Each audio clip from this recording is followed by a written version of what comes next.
Sir एक minute, एक प्रश्न विचारतो तुम्हाला. विचारा सर.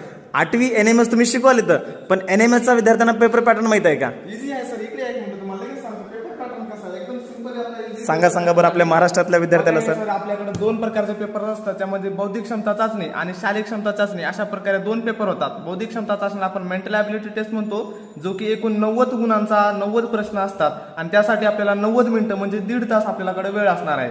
त्यानंतर शालेय क्षमता चाचणी, ज्याला आपण स्कॉलरशिप ॲप्टिट्यूड टेस्ट, ज्याला सॅट म्हणतो आपण, तो पण पेपर आपला 90 मार्काचा 90 प्रश्न असणार आहेत आणि त्यासाठी पण वेळ असणार आहे एकूण 90 मिनिटं म्हणजे 1.5 तास. अशा प्रकारे अरे एकाच बापरे, दिवशी. म्हणजे सर 2 पेपर आहेत, येस सर. 1.5 तासाचे 2 पेपर आहेत आणि 90 मार्काचे 180 मार्काचा पेपर आहे टोटल. ओके. अशा प्रकारे आपला सिलेबस आहे आणि डिटेल व्हिडिओ आपल्याला युट्यूब चॅनलवर मिळून जाईल. नवीन असाल चॅनलला सबस्क्राईब करा. पूर्ण NMS चे 8 क्लास तुम्हाला फ्री ऑफ कॉस्ट इथं व्हिडिओ लेक्चर्स अपलोड होणार आहेत. थँक्यू.